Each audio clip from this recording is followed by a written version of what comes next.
This is episode number 104 of the Homeowner Show. Whether you're a DIY or looking to hire, we're here to help you find the best information and options for you and your home. My name is Kevin Hackett, and here with me is Craig Williams. Hello, and welcome to the Homeowner Show. We're glad that you could join us for part 2 of our episode with Tachus. That is right. Number 2. We were having so much fun, we just had to do it again. Yeah. Well, you know, sometimes you wind up doing a show and you think, man, this is going to be really good. And then it goes on and on and on. Well, because it's fun. We were having a good time. It was really good. Great information. And we could have kept going, honestly. I mean, like we talked a little bit after the show when we got done recording this one, and we did talk for longer. We just didn't capture it. We got some good stuff. We didn't record that. Yeah, no, we didn't. But all that being said, I think that many of you who listened to last week's episode, you're like, man, there's some other things that I wanted to know. Yeah. Well, guess what? Here's your chance. Yeah. That's what this episode is going to be. So that's right. We're going to go ahead and let you in there. But before we do that, we got a couple of things we want to talk about first. Yeah, just real quick, we want to give a really cool shout out to our new friend Lauren Fox. I don't know. Is this in shot? It is. Okay. So this is a coaster that he sent to us with a little note on the back. That's just for us. You can't see that. But it's our logo on a coaster. And next week we'll actually show you the big sign that he sent us that he made for us. Super, super cool. Lauren Fox. I don't know if we don't have a link. I don't know if he has like an Etsy shop. Lauren, if you have an Etsy shop or something like that, let us know what it is so that we can put the links in the show notes. So if people want to go, get something printed on wood. And this is like cut. It's like textured. Yeah. Super, super cool. And we'll show you the sign next week. But really, really cool. We got to talk to him online. And he's doing some really, really neat stuff. So thank you, Lauren. That's right. Well, listen, thanks for tuning into the show today. We're going to go ahead and let you in on the second half of our conversation, the part 2 of our conversation with Tachus. Thanks for downloading the show.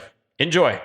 Yeah, so I guess the next logical question here is what makes one router better than the other? Because there's so many things on the market, and you talk to so many different people, and they're going to say, "Hey, go with this one, go with that one." And I'm going to tell you every time, if you have a large house, go with the mesh system. And people that may not know what that means is basically you've got a router, but then there's other access points that you put in your home, and you don't have to switch what's called an SSID, which is just basically your network name. You don't have to switch network names in order to go to a different device in your home and have connectivity. So it's true full house expandable options, but maybe you don't need that. Maybe you have the option of putting the router in the very middle of your home, and you can use something that's not quite as expensive. And maybe you only need one router instead of a mesh system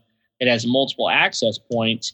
So the question becomes, what makes one router better than the other then?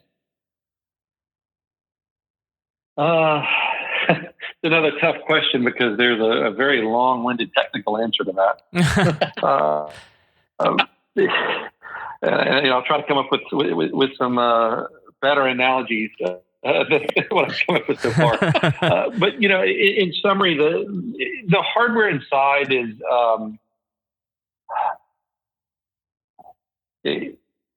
they're different.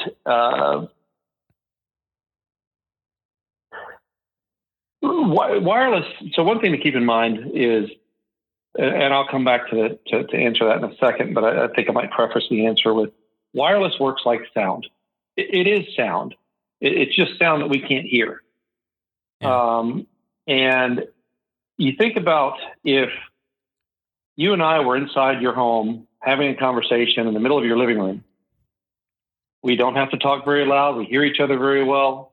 And we continue the conversation, and I'll walk down the hall upstairs and go into a closet and close the door. I can't hear you. You can't hear me very well. Right. That's how wireless works. It works just like sound. So the more walls you have, the more wireless devices you have that are also making noise. I mean, think about it this way.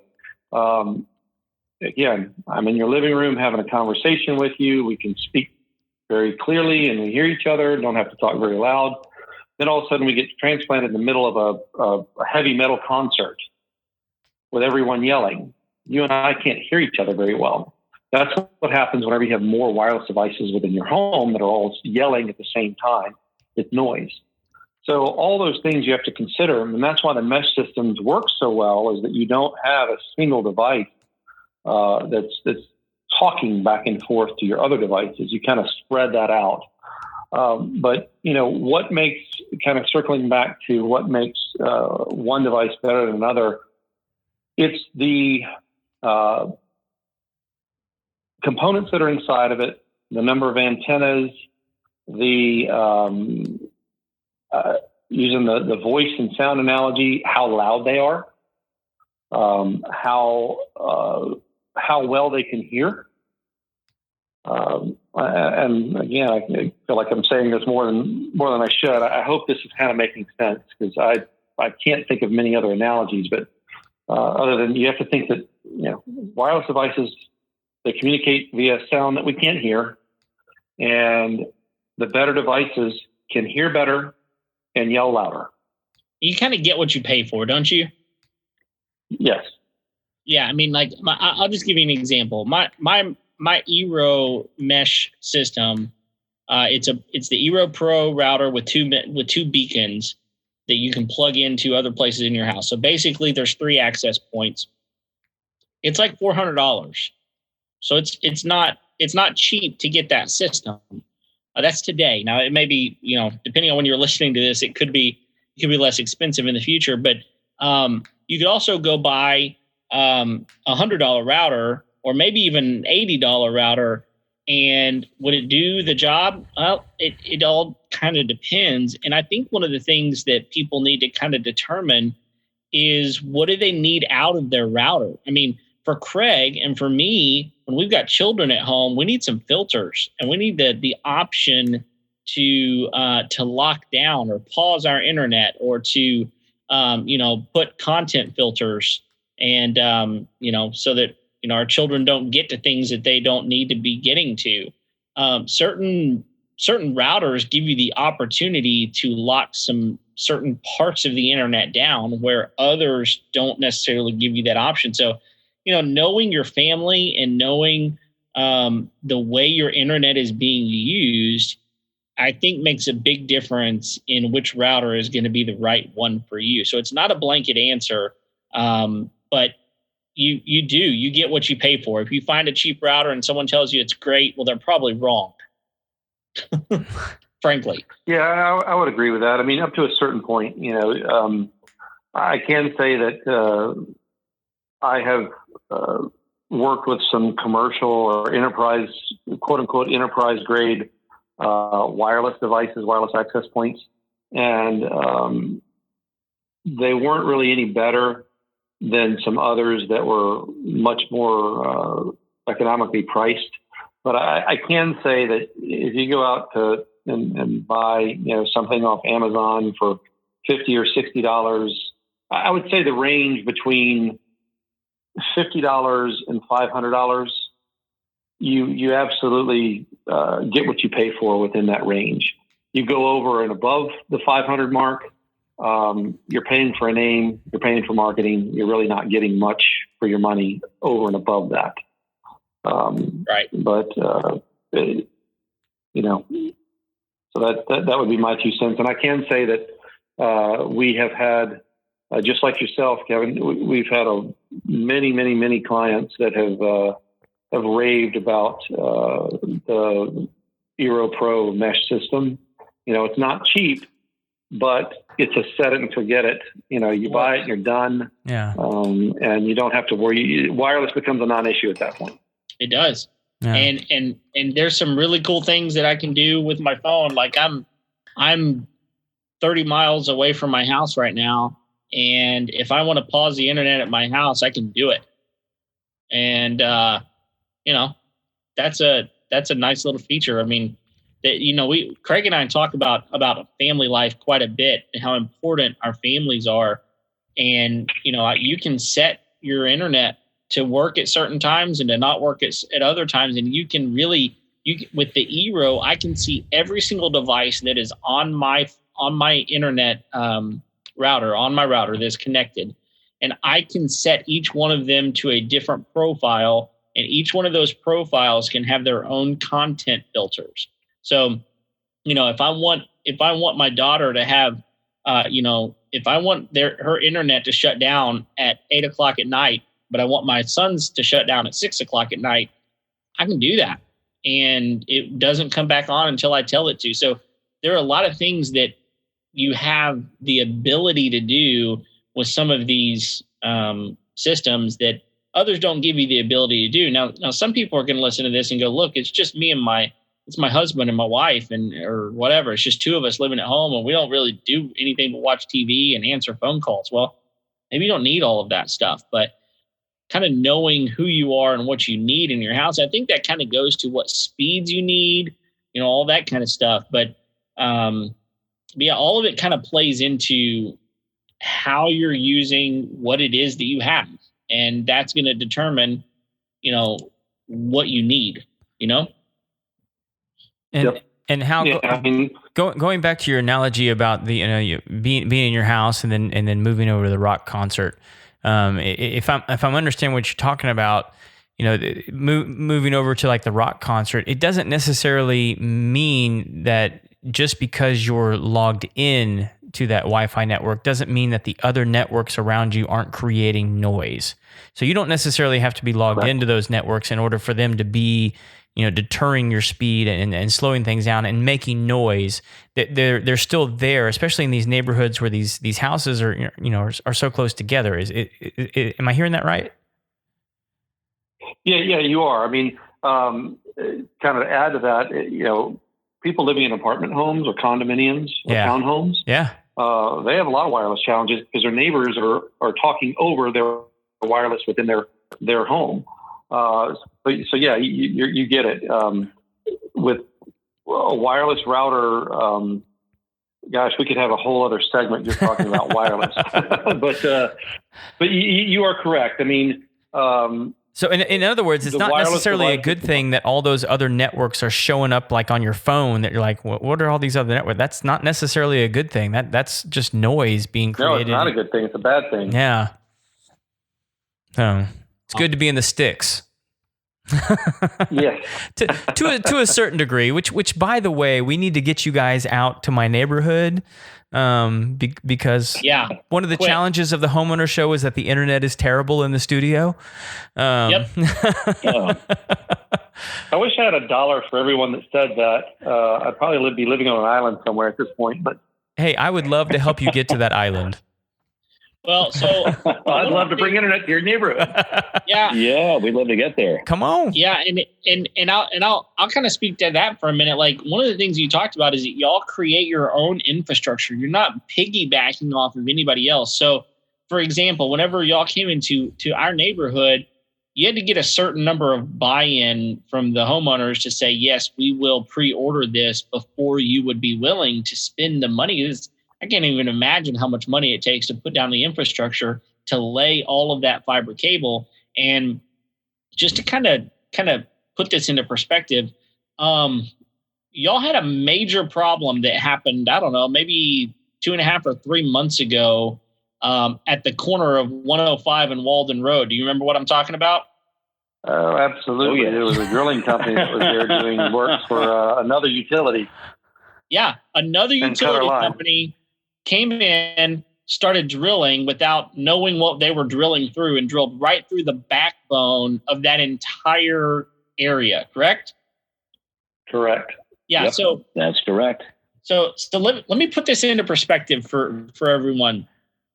So I didn't know what happened. Everybody like next door and the Facebook community pages were all blowing up. I don't have any internet. What's going on? And within about 30 minutes, maybe 45, we get a text from Tachus that says, our main backbone has been cut. Like there's like we got a text and an email with like multiple paragraphs explaining what had happened and that they were going to get it back online as soon as possible.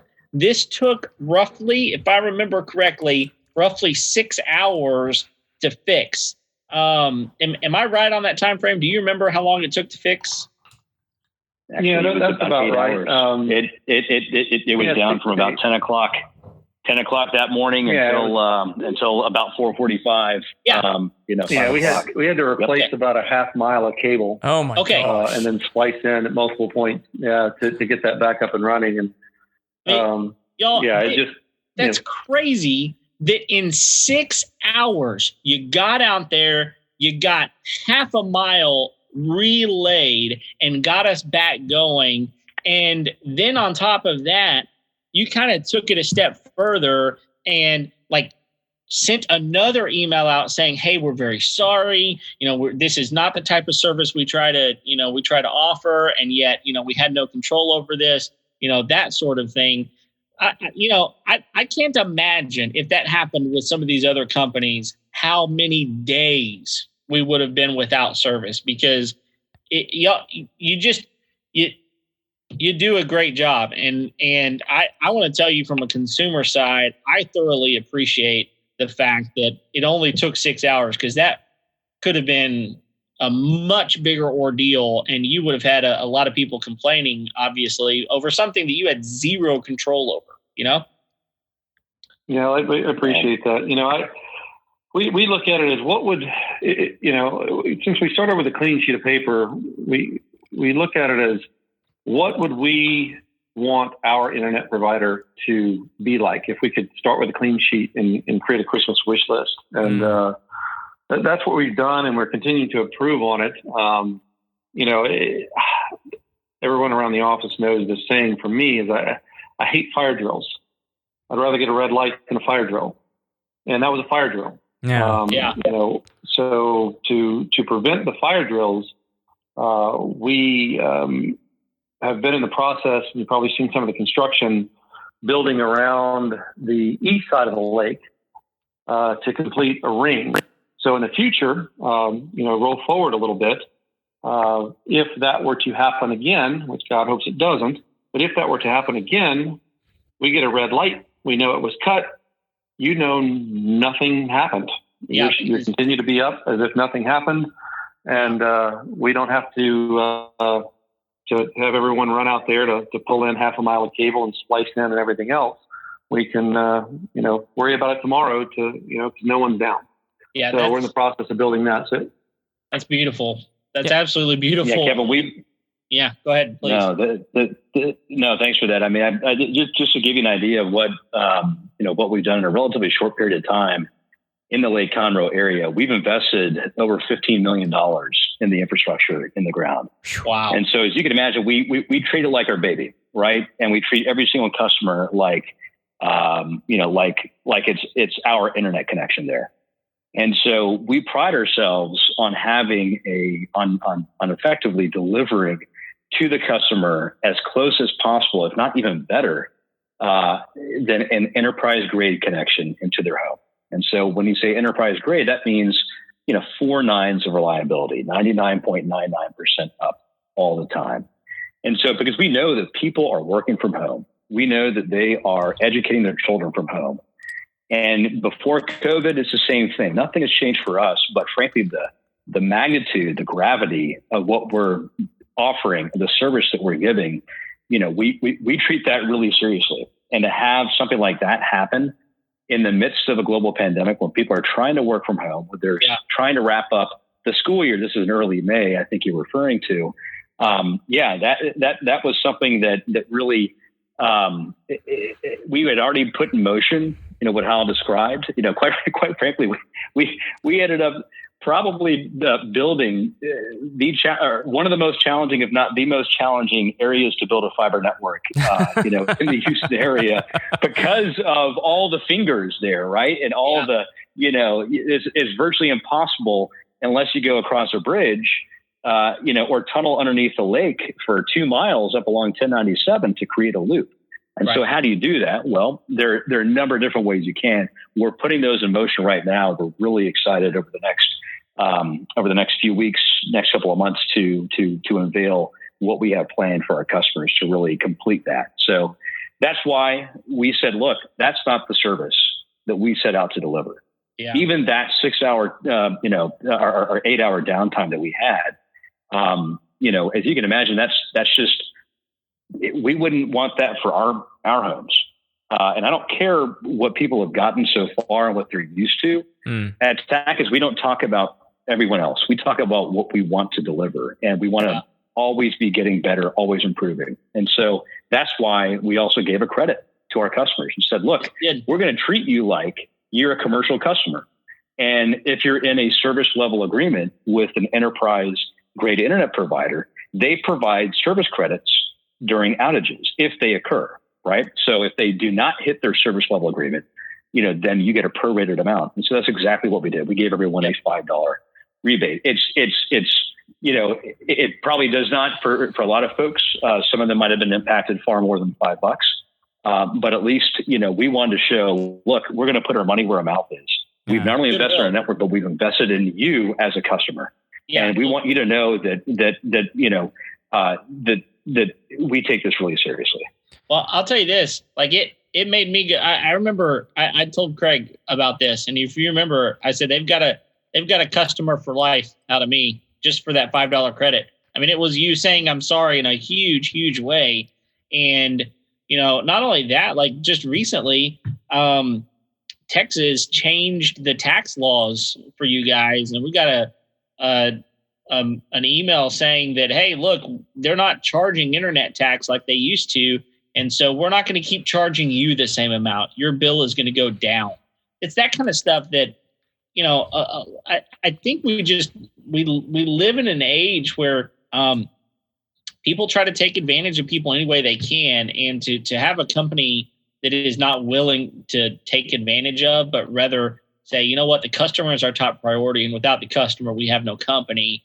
That's the type of company that I want to stick with. So, y'all are doing a lot of things right. And I guess I encourage a lot of people that don't live in this area, check out what your options are. You may be surprised there might be another option.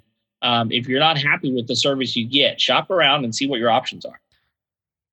Well, thanks for that, Kevin. And if Tachus, I was just going to say that if Tachus isn't in your area, go ahead and sign up online. You show up as a very important dot on the map. And so if we see a lot of those dots in any given area, believe me, I actually look at those dots every single day. And there's a story behind every single dot. And so there are some dots and some clusters of homes that frankly does not make business sense, because at the end of the day, of course, we're trying to make a profit and for this to be a win-win. But at the end of the day, if there are enough dots that pop up, or we have homeowners associations or concerned residents calling saying, hey, we would love to have Tachus there. Believe you me, we would love to bring Tachus to you if we can. Yeah. One thing I'll add to that for those that are, sorry. No, go ahead. Concerned, we do not sell your information. We do not use it for marketing, other than if we decide that we see that there is enough interest in an area, then we will send you an email and say, hey, we've opened it for signups. Other than that, that's it. So for those that are afraid to put in their information, give out their email, we do not sell your information. We take privacy very seriously. And the only thing that it does, it shows us that there is an interest in the area and that we should consider building there. So I just thought I'd throw that out there as well. No, that actually is probably helpful to folks to want to sign up to put that dot on the map. I mean, for guys like me, I mean, I tell people all the time, I think when my wife and I moved to the neighborhood that we're in now, we brought the median age down to around 77. And it's like these, it's difficult to move new technology into neighborhoods like what we live in, because it's a little, like you guys had kind of alluded to earlier. This is kind of a difficult area because it's traditionally kind of rural, a little more country. than like inner city Houston, anywhere south of 1960. It's a much different community than those areas, even though we're kind of in the Houston area.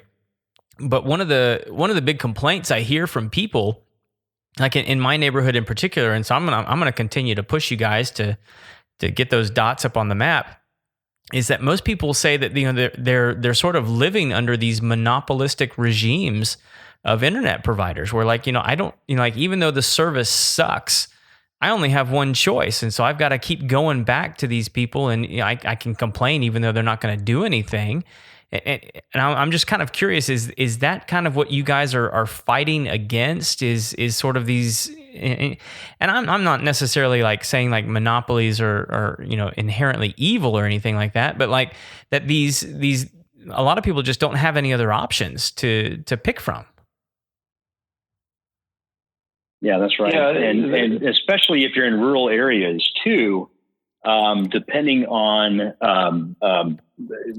it's called a census block, right? And depending on the area where you are, a lot of these companies, these telecom companies, are getting paid money by the government to give the bare minimum there. And it's not a knock, on that. Sure. That's as long as they're serving you with FCC defined broadband, which is 25 by 3, they're eligible to collect that money. But as with all those, it's nameplate capacity, right? Mm-hmm. In a vacuum. But then you start putting people on the network, and suddenly it bogs down. But yeah, I mean, there are options. I mean, a lot of people don't realize in a lot of these areas, or in fact, all across the United States, they have a quote unquote monopoly, but they also have access to satellite TV. I actually come from the satellite TV world, the satellite broadband world. Okay. And so you can actually get 25 by 3. Now, granted, if a strong storm comes through,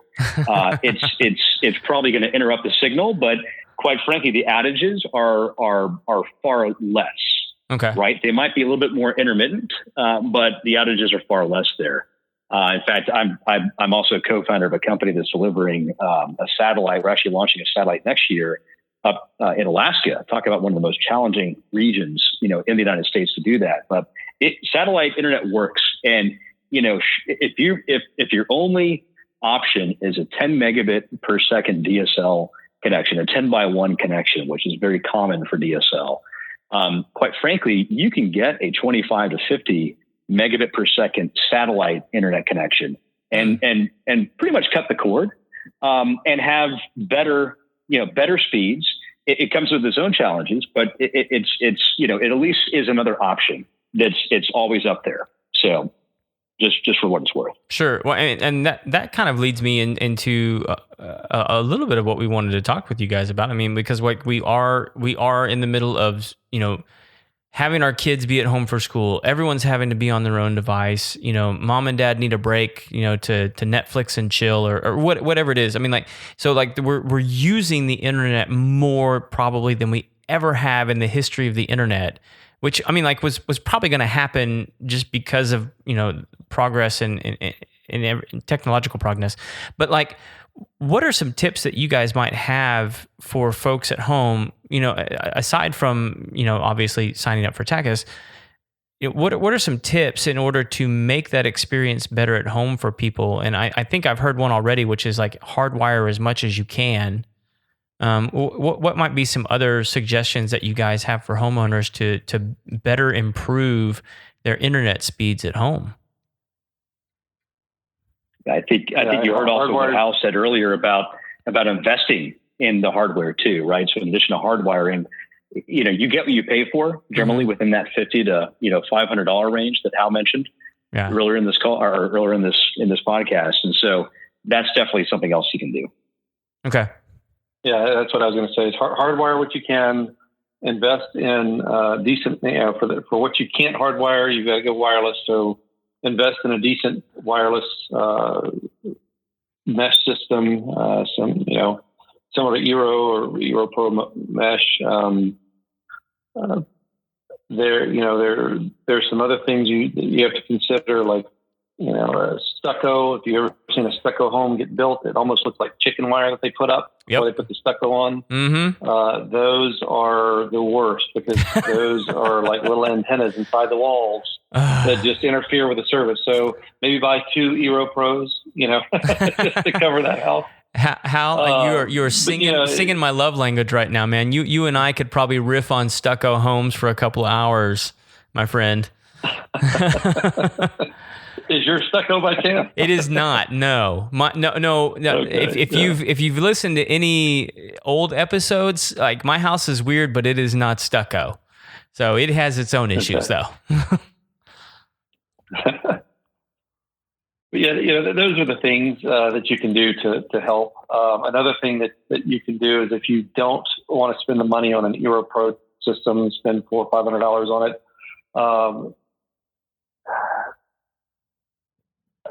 I'd suggest, the problem is I was going to suggest getting someone who knows how to configure wireless properly out of the box.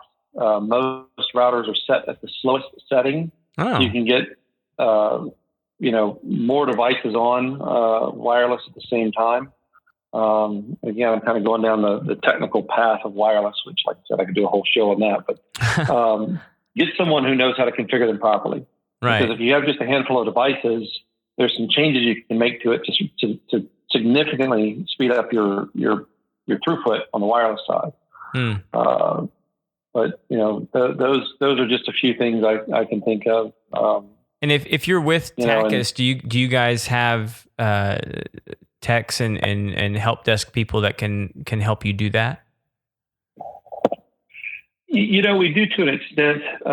We focus on providing fast, reliable internet service, right? Not being all things to all people tech, right? Related. Our technicians will do what they can to help as much as they can, right? But there's a point where they've got to kind of hand that off to someone else. And we just launched our new website on Friday of last week, and we're really revamping. The old site had an integrators page where our customers could recommend IT people to help, and we post them on that page. And there was a rating system where the customers could go in and rate them if they've used them and put in blurbs about their experience with them. As Tachus goes, we don't really want to recommend any particular one because we may have 10 that are great, 10 that are awful. We just don't know. Right. And don't want to, make a bad recommendation that could reflect poorly on us. So we're trying to build this ecosystem where our customers can kind of, rate these integrators. I use the analogy of if you want to buy a set of headphones on Amazon, you're not going to call Amazon and ask them which ones they recommend. You're going to go do a search and find out what all these people have rated and reviewed and make your decision based on that. So that's what we're trying to build. And, in the meantime, while we're revamping that piece of the site, customer service and tech support should be able to give you a list of those names that you can, make a decision on your own as far as which one to go. But yeah, I mean, we tell our folks, do what you can as much as you can, but at some point you've got to have someone that they can hand that off to. Yeah, and it's probably not difficult to find someone in your area with a simple Google search to find someone that can help you with that, or maybe a YouTube video or two. Post something on Nextdoor. You'll get 500 responses with 500 different names. Absolutely, yeah. And I'm gonna circle back around to something that Kevin was talking about earlier with kind of looking over the well-being of your kids while they're at home and they're on the internet, which it sort of exposes them to a certain degree to certain elements of society and different things like that. And there was a news story I was reading, and Carter, I think you'll kind of appreciate this. I think you were telling me earlier you used to host a show about current events. A news story I was reading earlier today was this psychologist who was commenting about a new Cardi B song, which apparently she's a musician, that it had some That's up for debate. That's right. Had some inappropriate lyrics that apparently a lot of kids were listening to, and this psychologist was giving some tips as to like how to talk to your children about these lyrics that they're potentially hearing on this new Cardi B song. And I think articles like that would sort of concern a lot of parents as to like what they're exposing their children to by allowing them to be on the internet for school, that they also have access to things like YouTube and iTunes and music and streaming and all these different things that they can sort of wander into. What are some ways that and obviously there's a multitude of things, and this may not be like your area of expertise, but like what are some ways that you guys know of right off bat that we can help protect our children from certain elements of the internet, because we know there's not great elements out there. Al, as you mentioned, probably know more about this than I. A little bit. As you mentioned, many of the wireless devices, wireless mesh systems, routers have, if you spend a little more than your $50-$60 on a router, they'll have some of those services built in. Just like you mentioned, Kevin, with the Eero system. I'm not promoting or recommending it, not for any reason other than I don't want someone to go buy it and say, well, Hal Tachus said it was great and it didn't work for me. But I'll say that I have two daughters, 10 and 12. Okay. And, they're right in the thick of that age. Yeah. So I have a device called a Disney Circle. Yep. That may not be for everyone, but it works well for us. Yeah, we've it has all we've talked about those before, and if you're looking for a content filter, it does a pretty good job. Yeah, I mean, I like it because you can set limits. You can set one of the things I really like is you can set rewards. Yeah. If they do certain things, you can turn the internet on and off. You can block specific applications. You can pause the internet. It gives us the control that we need to do the best job that we can to keep them out of trouble. Kids are resilient and creative, and I hope they don't find a way around it, but thus far it's worked. Well, again, like you're not necessarily promoting that device, but the fact that like the CEO of a internet providing company has a device like Disney Circle for his kids at home should speak volumes to everyone listening to this episode right now. Yeah, absolutely. Yeah, I mean it's a device to check out and make your own decision. As I mentioned, it's worked well for me, and I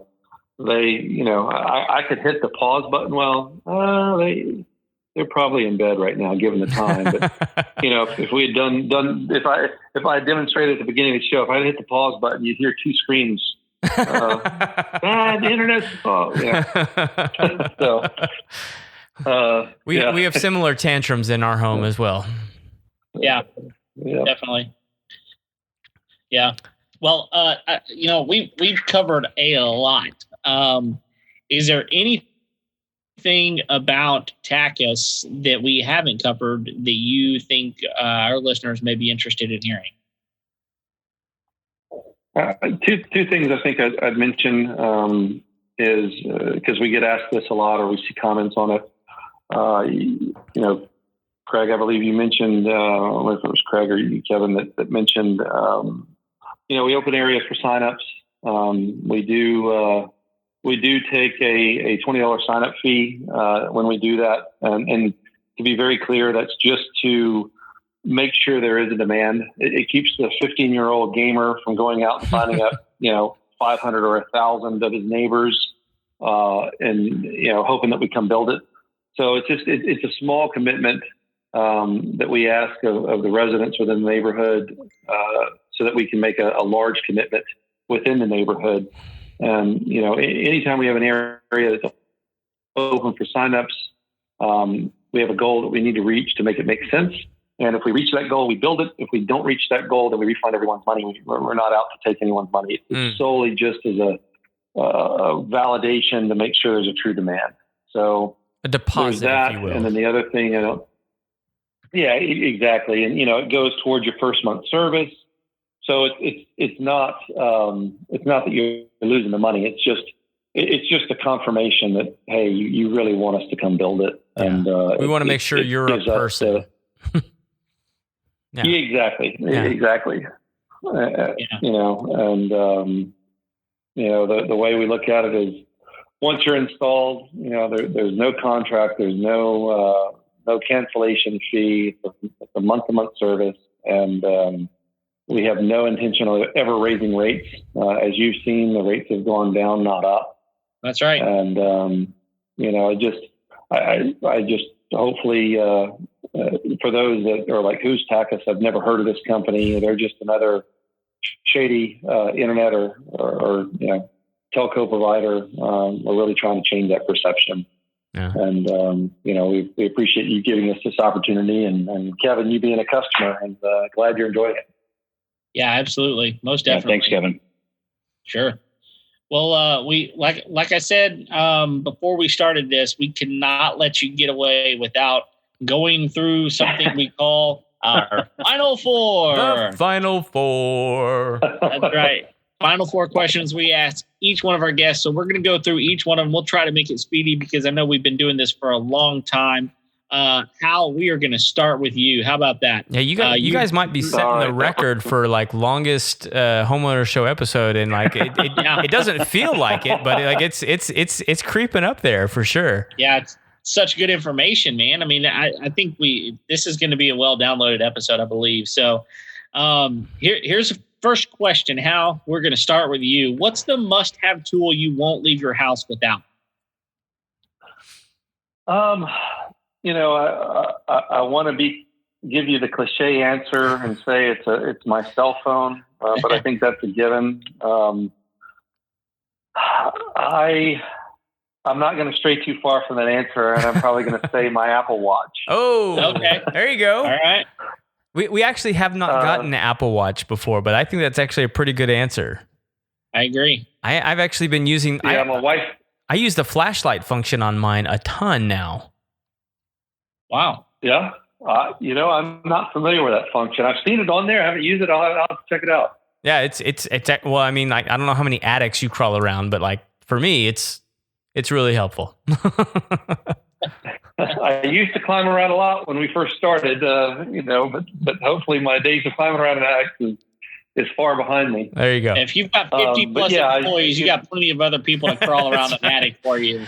Exactly. But if they need my help, but I'm available. But Kevin, we've got to hold Hal back sometimes. So he itches to get out there in the field. He wants to go. All right. Well, we can't have our CEO doing that. No, that's right. No, that's right. Well, Carter, how about you? What's a must-have tool you won't leave your house without? Gosh, I would say my wallet. Because then I can get whatever I need after as I leave the house. And there you go. That's just because I wear the CFO hat at Tachus. Having cash on hand is always on my mind. Yeah, definitely. All right, cool. Second question. What's a job you've walked away from? Hal, we already gave you the disclaimer. I'm going to let you go whichever way you want to with this. But what's a job you walked away from? Probably the most memorable one was April 7th, 2000. It was the last day I was employed by someone. Oh. And, that was I was standing at the cliff looking over the edge, and I took the leap. And I thank God every day that I did. Amen. It led me here tonight.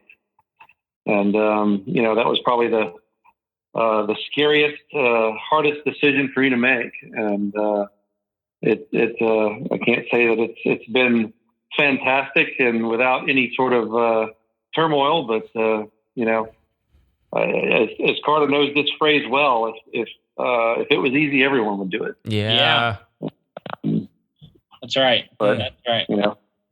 but for those that are considering it, making the leap, especially in this global pandemic with the job market the way it is, there's not a better time, in my opinion. That's right. So, yeah, give it a shot.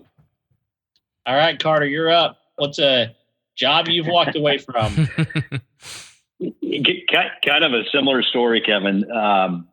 I've been kind of on the entrepreneurial side of the financial world for several years, but had the pleasure of co-founding several different companies. Obviously, Tachus, is one that I'm over the moon over. But back in 2014, I had left my previous job at a financial advisory firm in Houston, and had co-founded a energy technology company here. And we capitalized the company with a little bit of equity that we had raised in March of 2014. And as those in the oil and gas sector will remember well, that the bottom kind of fell out in the price of oil in July of 2014. And so I went for about a year and a half, as a pure entrepreneur. I'd always kind of talked about it and always worked with entrepreneurs before, but I'd never done it myself. And unpaid, struggling. And then I made the decision at the very end of 2015. We had just had our second child at that point, my wife and I had. And then I left that job, and I figured, you know what? I'm already scraping the bottom of the barrel. So why don't I start my own firm and actually put into practice the financial world and the entrepreneurial world together. And that's actually because of that, I started my own firm called Continuum Technology Capital, and that's how Hal and I met. Okay, cool, very cool, awesome, yeah. All right, next question, number 3. How do you wind down at the end of a long day, Hal? Is adult beverage an appropriate answer? Absolutely. Yes. No, Greg's already wound down. I'm winding down right now, Hal. All right. I wish I could say I was joining you, but we'll save that for a later date. Yeah, for a later date. On occasion I might have a glass of wine or something like that. But I'm fairly boring. My end of day unwind. I have an iPad that I will either read. Go to just meaningless websites to read stuff that doesn't matter, or sometimes I'll do just technical research on the industry to kind of see what's going on, any of which will bore me enough to make me go to sleep. So I would say I read a lot, but I just I can read 2 pages and either I have to go back and reread those 2 pages or I just fall asleep. Yeah. So I'll do audiobooks, but that's kind of the boring answer. Well, no, I'm actually intrigued. What's in the queue in the audiobooks these days? I don't read I don't really read fiction. There's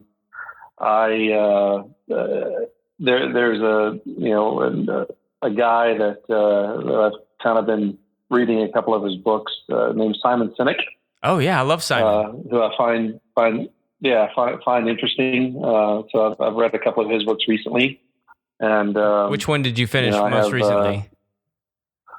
Begin with Why. Yeah, dude, that's a fantastic book. Yep. And, I'm anticipating reading. I think it's Leaders Eat Last. I think is the most recent one that's come out. Yeah, I haven't started it yet, but I'm really interested in consuming that one. That's right. I can be punny. Okay. Nice.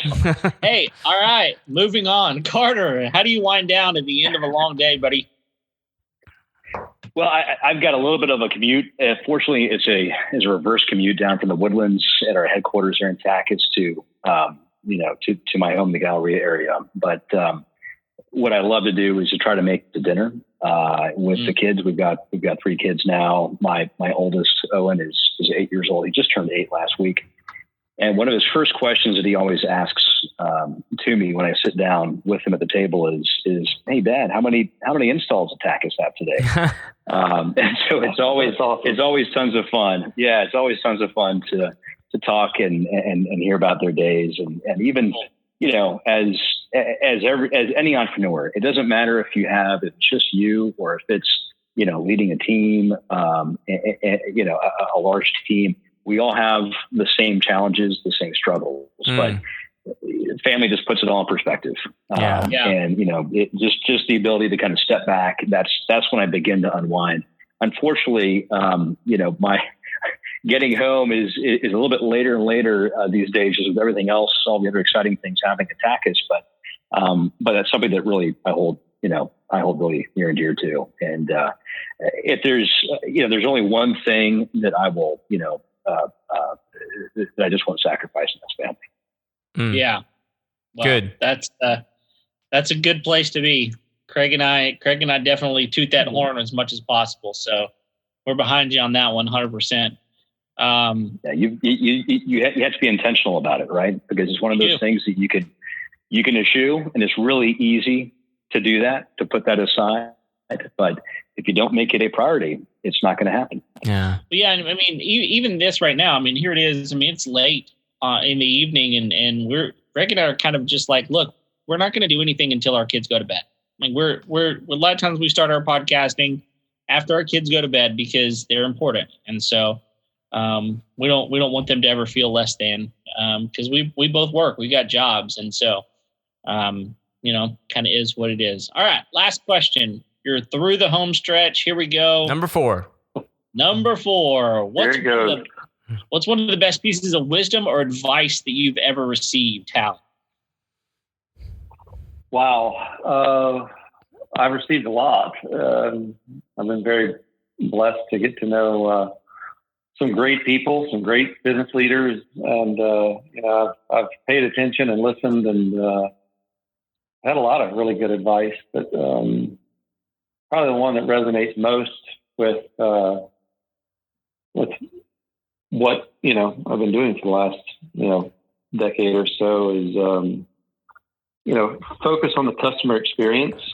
And this isn't really advice that someone told me. It's just, I kind of picked it up, I guess, is, focus on the customer experience. Don't worry about the money. Don't worry about the technology. Focus on the customer first, and think about, what that should look like and wrap the tech around that. And by doing that, the money's just going to naturally happen. And that's, that's probably the best advice, because that's what we're doing today is, we're a company that we're not a charity or nonprofit. But, we're out to keep happy employees and, acquire the best talent possible and retain them. And that costs money. So, we've got to make a dollar here and there, but that's not our primary focus. Primary focus is, the end user experience and make that the best that it possibly can be today and improve on it tomorrow. So, best advice is, like I said, focus on the customer and the customer experience and wrap the tech around it and don't worry about the money. Money will happen naturally if you do those first 2 things. So just real quick, am I hearing you right? Are you saying wrap the tech around it? Yeah, like take the customer experience and figure out how you can make the tech fit around that experience. Don't take a technical product or service and say, okay, this is it. Hope the customer likes it. Right. Start with the customer first. Awesome. Yeah, no, I just want to make sure I heard you right. That's awesome. Yeah. All right, Carter, you're next. What's one of the best pieces of wisdom or advice that you've ever received? Yeah, that's a really tough parting question here. I would say it's slow down. I would say it's slow down. And it's ironic that we're in that I've co-founded a company that's so focused is on bringing the fastest we can get, speed up and all that. But ironically, it's actually about finding time, right? And so when Hal talked earlier in this episode about the user experience, do you want to be waiting, or do you actually want to be in control, of your life? Yeah. And so, especially as we're speeding up as a company, as we're growing, expanding, and pressing on the accelerator, I'm also, and I'm sure Hal has found this as well. We're blessed to have just an amazing team that allows us to leverage ourselves and allows us to, less load is concentrated on any one person. So it really allows you to take a step back, gain perspective, and slow down a bit. I also slow down with prayer. Other people do different ways. I slow down by, working out in the morning as well, kind of having, alone time. And so that's what it's all about. It's about kind of, I think that's really how you gain your perspective and make sure that life just doesn't consume you, because you know what, if you allow it to, it's going to. Yeah. Definitely. Yeah. And Carter, that's why Carter and I make a fantastic team. Man, there is no Florida Mike accelerator. No, I'm right there with you. That's because right. I think a lot of people, will tell you that I don't have time for that, even though they say that they would completely recognize that the thing that they're avoiding is the thing that would probably be the most healthy for them to be engaging in. And so the best thing they could do is to slow down and participate in those things, whether it be working out, whether it be praying, whether it be meditating, whether it be, focusing on a good diet, all those different kinds of things. Just to take the time and slow down would just increase their ability to speed up the other aspects of their life further on down the road. So that's a good word, man. Yeah, it's kind of like what my wife, says to me. She's so amazing. But she says, it's not that you didn't have the time to do it, is that you didn't make the time. There you go. So again, it goes back to intentionality, right? Yeah. Intentional with your family. You'll make it happen. You'll find ways to carve out time. And so that's what it's all about. Yeah. I tell people all the time, listen, you make time for things that are important and you don't skip those things. And so at the end of the day, what you're telling me you don't have time for is something that you just don't find important. And so if you find it important, you'll find time for it. So, that's good stuff for sure. For sure. Well, might be some other advice. Yeah, enjoy the journey. Don't focus so much on the goal. Enjoy the journey. Yeah. Oh boy, that's for sure. It's got a lot to tell you, man. Yeah, and that's the thing. Like, there's bumps in the road, man. I mean, there's potholes and there's obstacles and all that kind of stuff. But at the end of the day, like, are you making positive headway? And if not, like, what stood in the way? Are you enjoying what you're doing? And if not, find something else. Yeah. So, both Hal and I have some very, formative entrepreneurial experiences that define where we got to today. It's kind of like, one of the first things I said to Hal was, I don't partner with any entrepreneur who hasn't already failed. Right? Because I don't want you to fail with me. Right. And I'm not here to fail with you. And so let's take what we've learned to date and let's make something of it. Sure. But yeah, we are the sum of all of our parts, and we can't help it. And so embrace it. It is all about the journey. Use the bad for good. Yeah. And that's good stuff. Y'all are very wise men. I appreciate y'all taking the time to share those bits of wisdom with us. But believe it or not, there's a secret fifth question that Craig always pulls out. So that's right. And it's because it's the only question I can remember. It's true. And the question is probably the most important of the show, is if people want to find out more about Tachus, where can they go? My answer would be website, Facebook.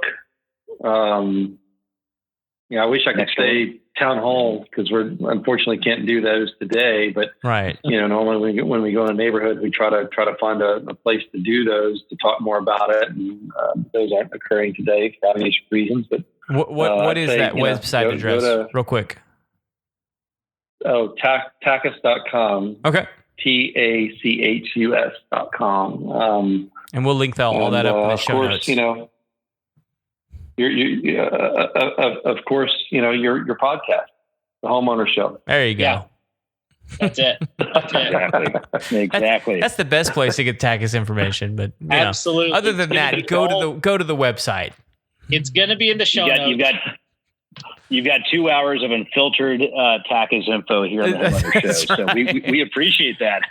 Absolutely. It's mutually beneficial, guys. I mean, that's one of the reasons we do this too. It's Absolutely. You're getting information out to people in a way that you're just not going to spend 2 hours on the phone with a customer most likely. But this is an opportunity for them to essentially have gotten 2 hours on the phone with you, to fully understand what you do, why you do it, how you do it, what makes you different, and all of those sorts of things. And at the end of the day, that's a big part of why we do what we do. So thank y'all for taking the time to call in, talk with us today, spend your time kind of explaining a subject that I think everybody in the world, they have to have this. It's just, how are we going to get it? And even when we get it, we don't even necessarily know what we have. So I think this was a very informational podcast, and I think it's something that's going to be really beneficial. So thank you both for taking the time. We look forward to seeing, I specifically as a customer, look forward to seeing what all you do in the future. I'm excited to be on the train and look forward to kind of being on the journey with you guys. Thanks, Kevin. Thanks, Greg. It's been an honor being on your show, and congratulations on your great success today. Thank you. Well, Thank listen, you guys. If you haven't already out there, go ahead and subscribe to the podcast. Thank you for all of you that are frequent listeners. Tell a friend about us. Go rate us and review us. Man, that would be awesome. And go find us on YouTube. Even though Craig and I are ugly, that's right. You can see us if you want to. Go find us on YouTube. We're on all your major podcast platforms as well. So come find us. Thank you for listening to the show. We're here every single Tuesday. And until next time, we will see you later. See you.